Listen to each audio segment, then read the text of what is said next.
টানা ৩ বছর ১০ লাখের বেশি করে কর্মী বিদেশে পাঠিয়ে স্মরণীয় মাইলফলক অর্জন করেছে বাংলাদেশের বৈদেশিক কর্মসংস্থান খাত।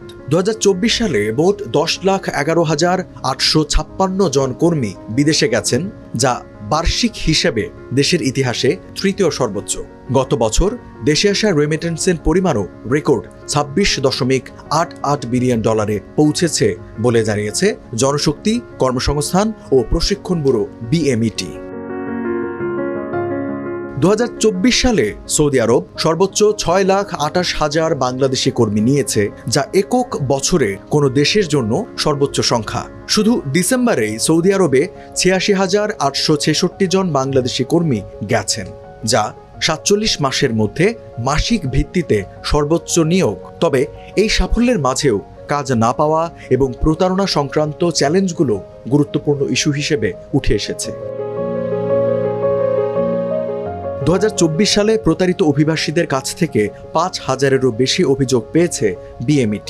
তাদের বেশিরভাগই সৌদি আরবে ভুয়া চাকরির প্রস্তাব এবং ইকামা সংক্রান্ত সমস্যায় পড়েছেন। খাত সংশ্লিষ্টরা বলছেন, এসব সমস্যার মূল কারণ অবৈধ ভিসা বাণিজ্য। এর ফলে বাজারের চাহিদার চেয়ে অতিরিক্ত শ্রমিক সরবরাহ হয়েছে। এসব সমস্যার সমাধানে প্রবাসী কল্যাণ ও বৈদেশিক কর্মসংস্থান মন্ত্রণালয় প্রতারণামূলক কর্মকাণ্ডের সঙ্গে জড়িত ২৪টি সৌদি কোম্পানিকে কালো তালিকাভুক্ত করেছে। এসব কোম্পানিকে বাংলাদেশি এজেন্সির মাধ্যমে কর্মী নিয়োগে নিষেধাজ্ঞা দেওয়া হয়েছে।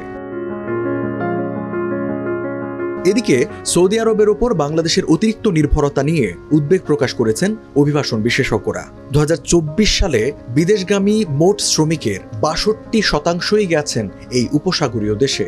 Refugee and migratory movements research unit রামরুর প্রতিষ্ঠাতা অধ্যাপক তাসনিম সিদ্দিকী বলেন, গন্তব্য দেশের বাংলাদেশি দূতাবাসের শ্রম শাখাগুলো যদি নিয়োগকারীদের সামর্থ্য যাচাই করতে ব্যর্থ হয় এবং চাকরির নিশ্চয়তা ছাড়াই কর্মীদের পাঠানো হয়, তবে সৌদি আরবের মতো দেশগুলো থেকে নিষেধাজ্ঞার মুখে পড়তে হতে পারে।